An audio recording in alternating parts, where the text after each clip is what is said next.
우리가 여행을 하다 보면 그 나라의 가치와 또 그 나라의 문화, 또 장기간 있다 보면 그 나라의 삶의 어떤 스타일들을 보게 됩니다. 그래서 여행은 그러한 것들을 보게 되는 것이 가장 큰 그런 기쁨이고 즐거움입니다. 그리고 그때에 받게 되는 그런 교훈들, 그것이 또 여행의 백미다, 그렇게 말할 수가 있습니다. 저도 2010년도에 유럽을 다녀올 그런 기회가 있었습니다. 10박 11일인가 그렇게 다녀왔었는데요. 가서 여러 가지의 유럽 10개국 정도의 나라들의 그런 어떤 가치나 문화들, 그런 것들을 보고 또 삶의 정통한 어떤 스타일은 보지 못했지만 그들의 삶의 스타일들을 대강이라도 볼 수 있는 그런 기회가 있었습니다. 그 가운데 좀 특이했던 것은 화장실을 이용하는데 사용료를 내는 것이었습니다. 미국에서는 상상이 되지 않는 일이죠. 한국에서도 마찬가지였습니다. 그래서 화장실 입구에서 유로화 동전으로 바꾸어서 사용료를 지불하고 화장실을 이용했던 그런 경험이 있었는데 참 색달랐습니다. 여행을 항상 이처럼 새로운 경험을 하는 그런 좋은 기회인 것 같아요. 그런데 이제 여행을 하다 보면 꼭 나타나는 것이 있는데 그것이 무엇인가 하면 여행자들의 불평입니다.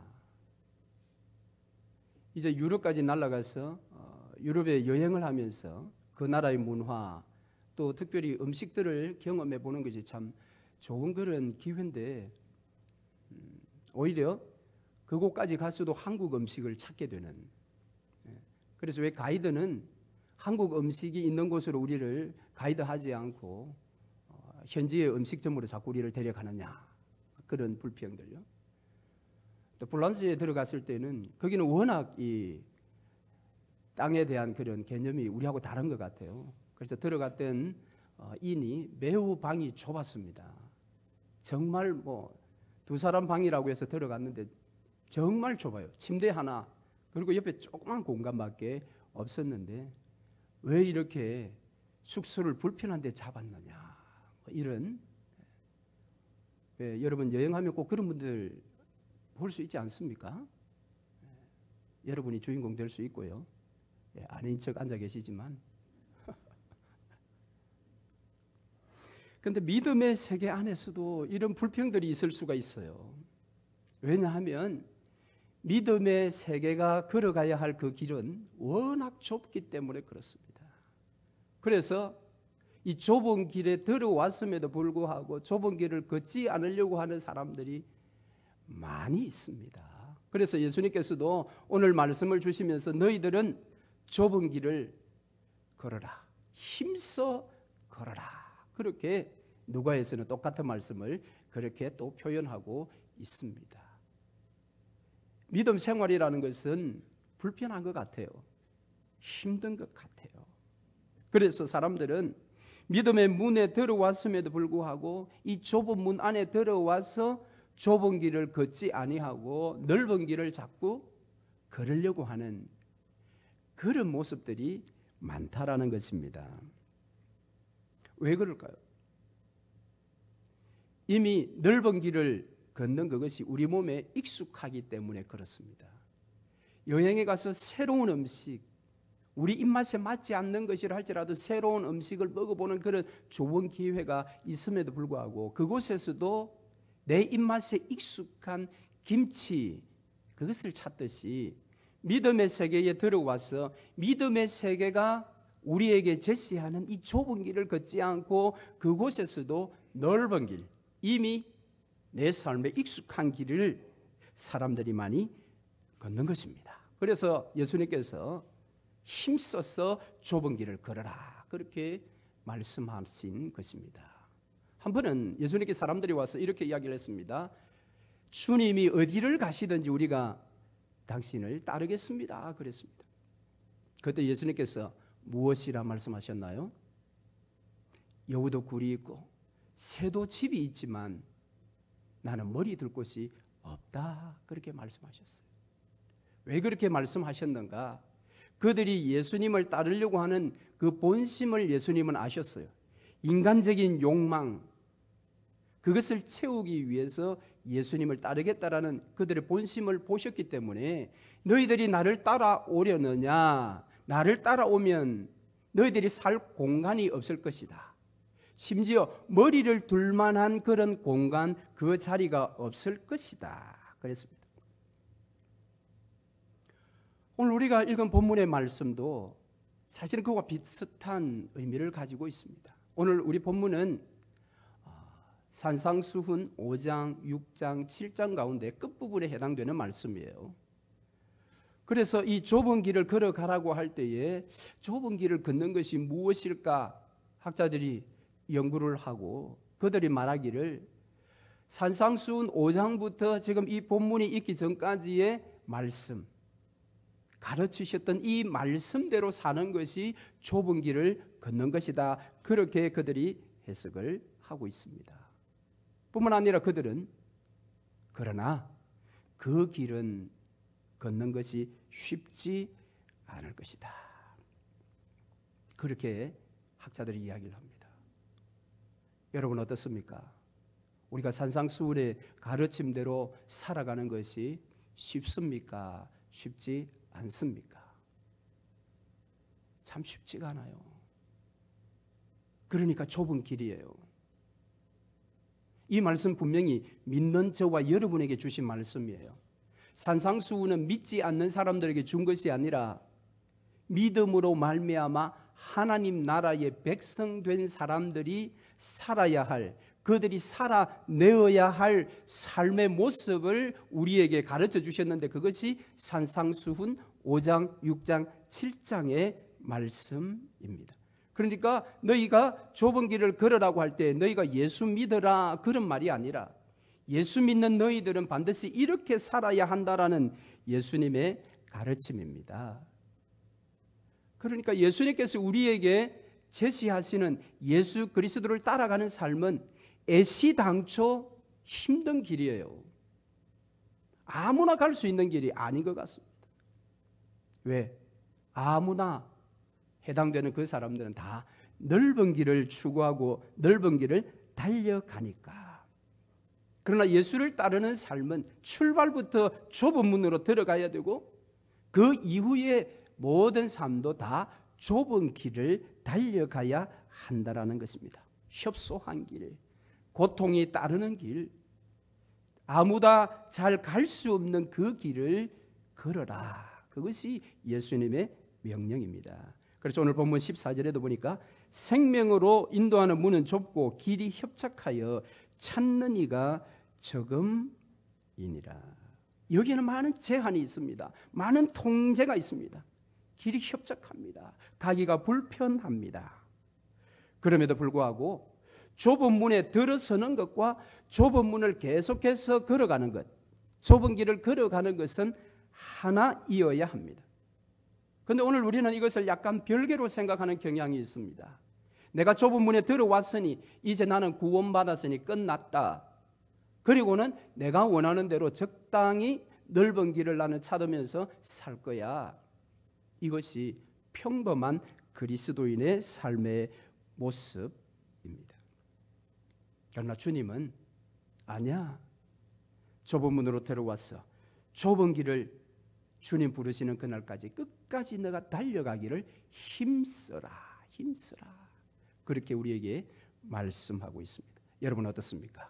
여러분은 좁은 길을 지금 걷고 계십니까? 오카노 목사님께서 내가 지금 좁은 길을 걷고 있는가, 넓은 길을 걷고 있는가, 이걸 분별할 수 있는 세 가지를 말씀하신 적이 있어요. 여러분 한번 스스로에게 질문을 해 보시기를 바랍니다. 여러분은 세상에서 신앙생활 하는 것이 정말 어렵게 느껴집니까? 첫 번째, 세상에서 내가 신앙생활 하는 게 정말 힘들고 어렵구나. 두 번째는 여러분의 신앙생활 하시면서 희생함이 있습니까? 무엇이든 괜찮습니다. 신앙생활을 위해서, 주를 위해서 내가 희생하는 것이 있는가?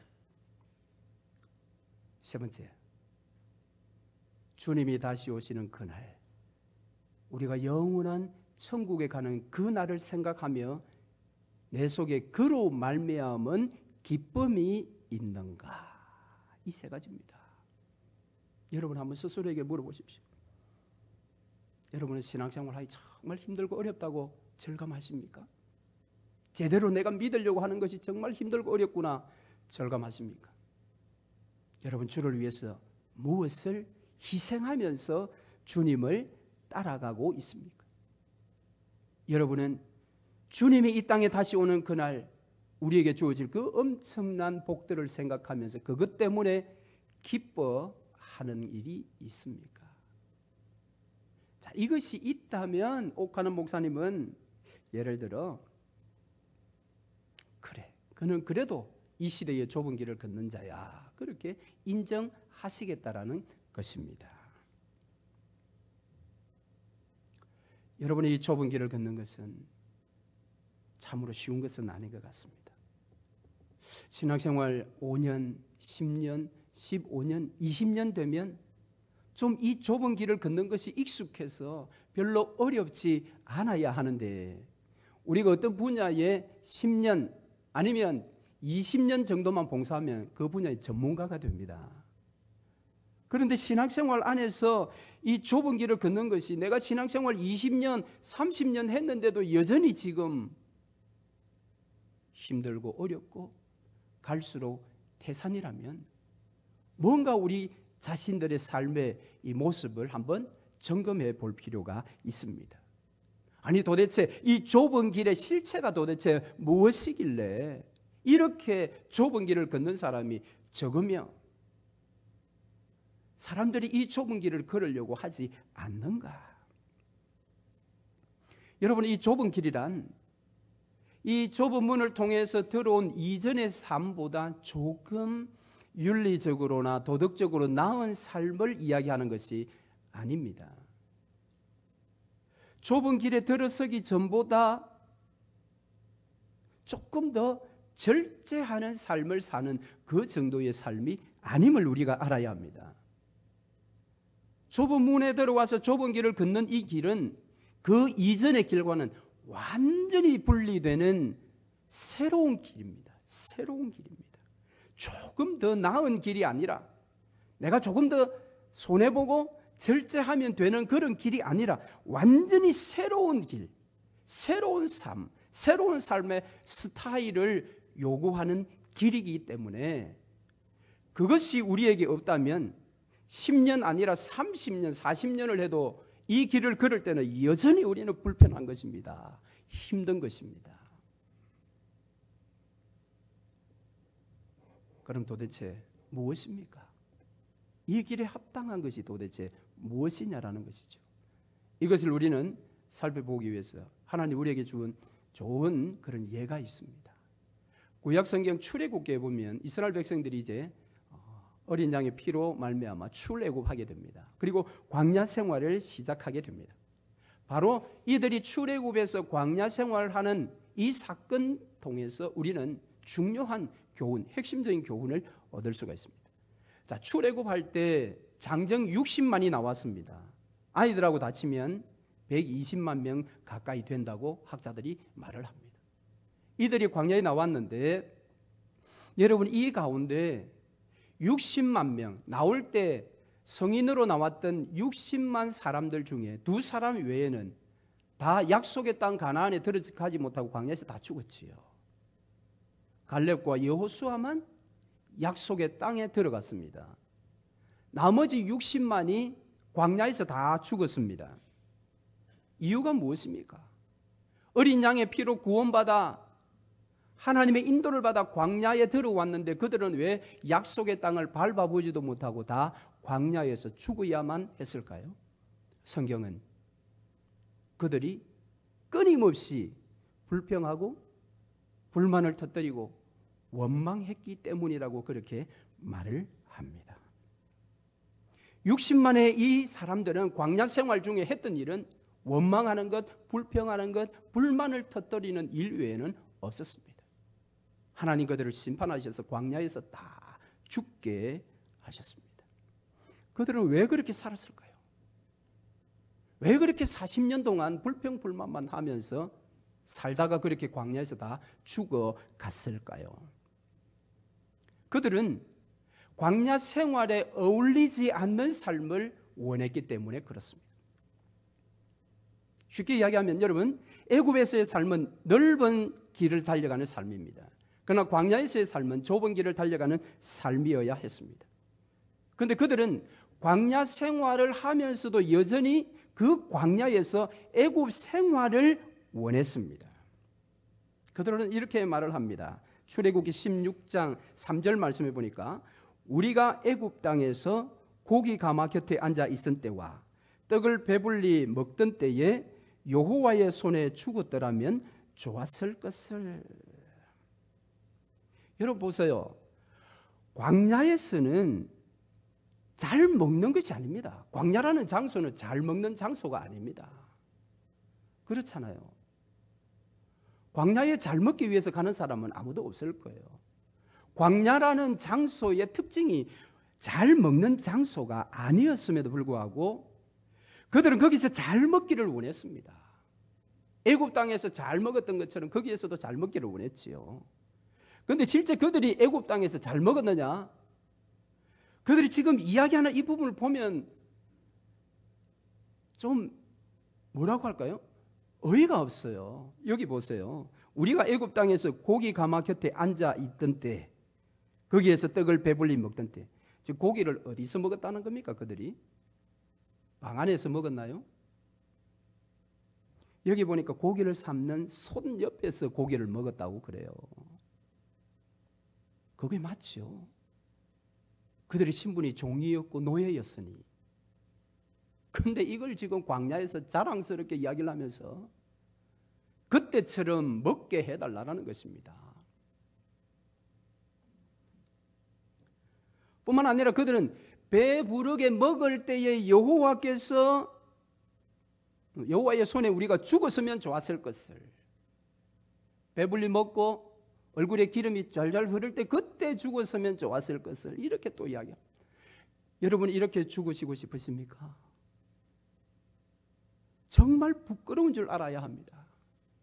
배불리 먹으면서 배 두드리고 살다가 죽는 것, 하나님께 부르심을 받는 것, 그것은 여러분 수치스러운 삶 아닙니까? 부끄러운 삶 아닙니까? 그런데 이들은 그렇게 살다가 그렇게 죽고 싶다라는 겁니다. 지금 즉 애굽에서의 최고의 삶은 이와 같은 것입니다.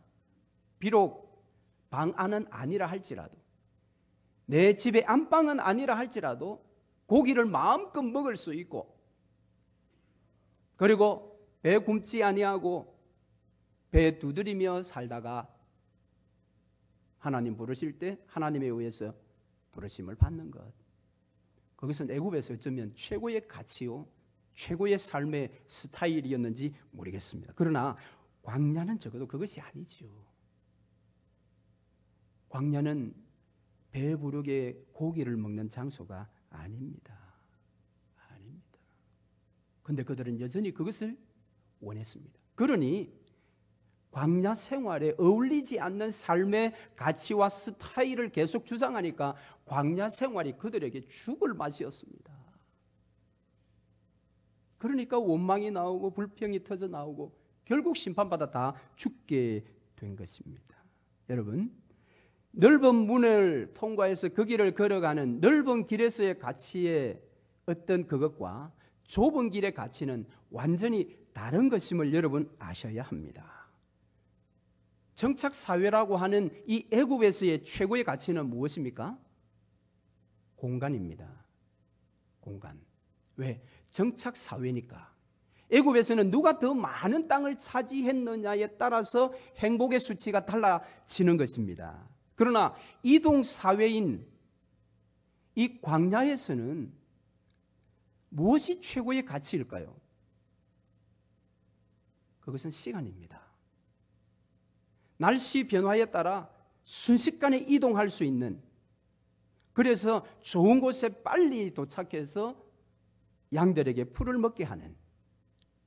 그러니까 광야 생활 중에는 최고의 가치가 시간이에요. 공간이 필요 없어요, 광야에서는.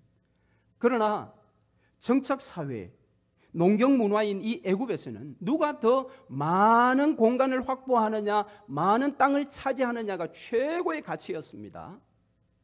그것을 위해서 그들의 삶의 스타일은 다 고정되어 있었어요. 그러나 유목 문화가 있는 광야에서는 누가 더 신속하게 이동하느냐, 그것입니다. 누가 시간을 다투어서 풀이 왕성한 그 장소에 도착하느냐가 관건인 것입니다. 그러니까 광야 생활은 공간이 지배하는 사회가 아니라 시간이 지배하는 사회인 것입니다. 그래서 광야에서는 이동함에 불편하지 않을 만큼, 방해가 되지 않을 만큼 내 소유물을 줄여야 하는 것입니다. 왜요? 그 이동의 시간을 내가 놓쳐버리면 그 장소를 확보할 수가 없기 때문에 그렇습니다. 그래서 광야 생활에는 이 공간을 어떤 창출을 하는 어떤 재물보다는 신속하게 움직일 때에 꼭 필요한 사람이 더 중요시 여김을 받는 장소가 바로 광야인 것입니다. 그래서 이 광야는 농경 문화인 애굽 생활과 가치도 다르고 삶의 스타일이 완전히 다른 것입니다.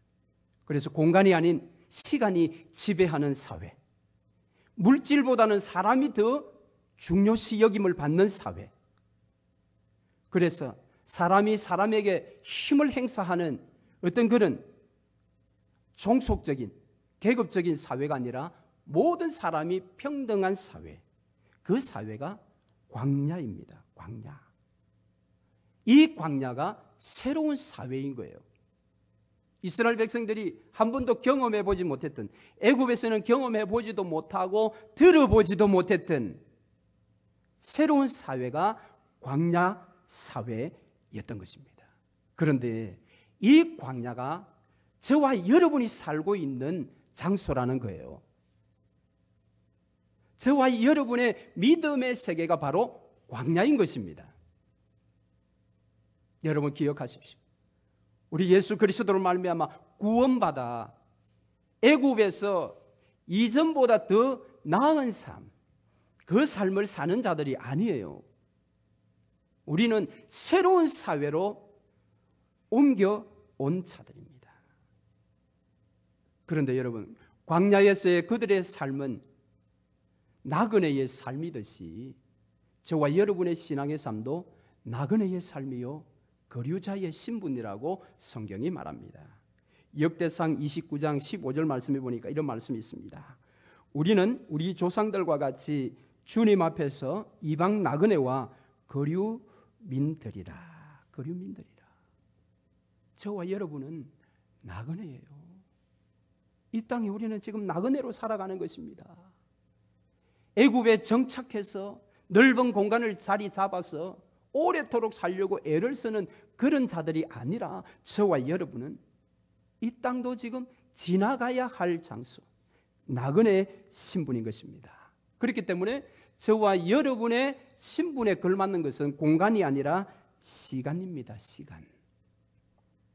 그래서 오늘 우리에게 필요한 것이 무엇입니까? 우리에게 필요한 것이 이성의 어떤 지도가 아니라 믿음의 나침판이 필요한 것입니다. 애굽에 살려면 뛰어난 지도가 필요하겠죠. 온갖 정보가 들어있는 그 지도.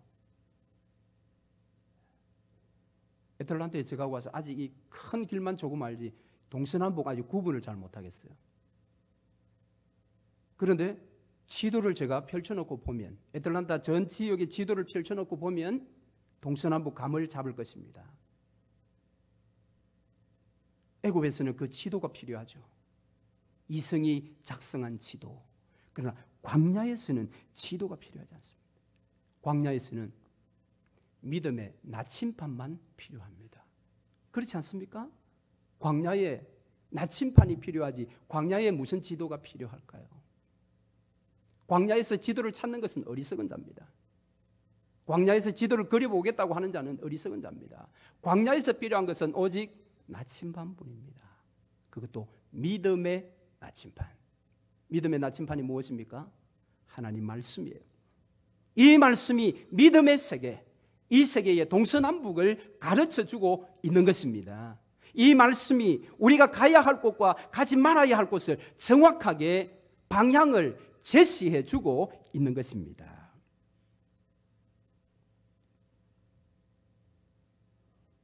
하나님은 이스라엘을 광야로 이끄신 분명한 이유와 목적이 있었습니다.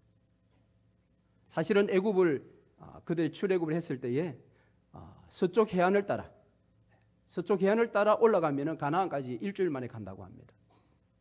그런데 바로 서쪽으로 올라간 것이 아니라 동쪽으로 방향을 틀어서 광야로 하나님이 이끄셨어요. 그 목적이 무엇입니까? 새로운 사회에 걸맞는 새로운 가치와 새로운 삶의 스타일을 그들에게 교육하기 위함입니다. 그것도 몸소 체험하도록 광야로 이끌어 주셨어요. 이제부터 너희가 살아가야 할 새로운 사회의 최고의 가치는 공간이 아니라 시간이라는 것을 그들이 몸소 체험할 수 있도록 실제 역사적으로 광야로 그들을 이끈 것입니다. 그리고 삶의 스타일도 이전보다 조금 나은, 안 믿는 사람보다 조금 수준이 나은 정도의 삶의 스타일이 아니라 완전히 새로운. 그래서 이 구원을 사도 바울이 무엇이라고 이야기합니까? 이전 것은 지나갔으니 보라 새 것이 되었도다. 할렐루야. 저와 여러분은 이전 것보다 조금 수리되어진 업그레이드 되어진 그런 존재가 아니라 완전히 새로운 존재예요. 완전히 새로운 존재. 그리고 우리가 거하는 믿음의 세계도 완전히 새로운 세계. 그래서 완전히 새로운 세계에 걸맞는 새로운 가치와 새로운 삶의 스타일이 필요한 것입니다. 그것을 붙들고 그것을 따라 사는 자가 좁은 길을 걷는 자들인 것입니다. 그런데 이스라엘 60만의 그런 백성들은 새로운 공간에 왔음에도 불구하고 새로운 가치와 새로운 삶의 스타일을 받아들이지 않고 끝까지 이전에 과거의 그 가치와 삶의 스타일을 고집했기 때문에 그들은 망할 수밖에 없었습니다. 여러분, 우리의 구원도 공간 이동이라는 것을 기억하셔야 합니다. 구원받음은 공간 이동입니다. 세상 나라에서 하나님 나라로 예수 그리스도께서 우리를 완전히 이동시켜 놓으셨어요. 그것을 아셔야 합니다. 우리 눈에 보이는 이 세상에 우리가 여전히 살면서 믿지 않다가 믿게 되는 이런 시간이 흘렀지만 영적인 시각에서 보면 우리는 완전히 공간이 이동된 사람들이에요. 그것을 출애굽이 우리에게 가르쳐주고 있는 겁니다. 구원이라는 것은 그 땅에 살면서 가치를 조금 바꾸고 어떤 그런 정도의 삶이 아니에요. 애굽에서 새로운 삶을 사는 것이 아니라 완전히 거기서 빠져나와서 새로운 공간, 광야와 가나안으로 가는 것이 믿음인 것입니다. 그러니까 저와 여러분이 새로운 공간, 믿음의 세계에 들어갔다면 이 공간은 여러분 새로운 가치와 새로운 삶의 스타일을 붙들어야 합니다. 그렇다면 믿음의 세계는 공간이 아닙니다. 무엇입니까? 시간입니다. 믿음의 세계는 공간이 아니라 시간이다. 그러므로 우리는 이 시간이 지배하는 광야의 생활을 오늘 우리가 살아내어야 합니다. 그것을 살아낼 때 우리는 좁은 길을 걷는 자들이다. 그렇게 주님이 인정을 하시는 거예요. 애굽에서 공간으로 말미암아 우리가 많이 누리고 살았다면 이제 광야에서는 시간을 다투기 때문에 오히려 공간을 줄여야 합니다. 절제하는 삶을 살아야 합니다. 애굽에서는 더 많은 소유의 확보를 위해서 내 시간과 모든 것을 쏟았다면 이제 믿음의 세계 좁은 길, 광야에서 살아가기 위해서는 오히려 내가 가진 것들을 다른 사람들과 함께 공유해야 합니다. 나누어야 합니다. 왜? 이동할 때에 그것은 다 짐이 되고 말기 때문에. 그리고 내가 많은 물질 때문에 사람들을 무시했던 그런 삶이 애굽의 삶이었다면 이제는 모든 사람을 존귀하게 여기는, 공평하게 대하는, 귀하게 여기는 그런 삶을 우리가 살아내어야 하는 것입니다. 그리고 주께서 명령하시면 언제든지 내 삶을 정리하고 어디든지 떠날 수 있도록 내 삶의 모든 것들을 최소한의 재산만으로 줄여 나가야 합니다. 그리고 일용할 양식으로 만족해야 합니다.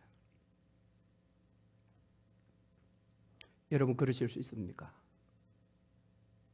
그렇지 않다면 여러분 지금 넓은 길을 가고 있는 사람들입니다. 넓은 길을 가고 있는 사람입니다. 그 끝은 어디입니까? 60만의 이스라엘 백성들이 넓은 길을 주장하고 달려가다 불평하고 원망하고 그러다가 그들의 끝이 무엇입니까? 오늘 우리는 공간의 개념이 지배하는 그런 땅이 아니라 시간이 지배하는, 그래서 우리는 주께서 속히 오리라 하신 그 말씀을 언제나 마음에 담고 있어야 합니다.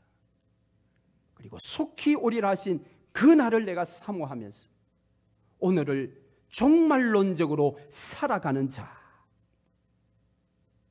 그 자가 좁은 길을 걷는 자들입니다. 주님은 우리에게 이 세상은 광야와 같다고 했습니다. 그리고 우리로 이 광야의 나그네의 삶을 사는 자라고 가르쳐 주셨습니다. 그럼에도 불구하고 우리가 여전히 애굽의 가치와 삶의 스타일을 주장하고 그것을 포기하지 않는다면, 그래서 이 세상에 더 많은 공간을 확보하는 것 때문에 우리는 주님의 때에 움직일 수 있는 타이밍을 놓칠 수가 있습니다.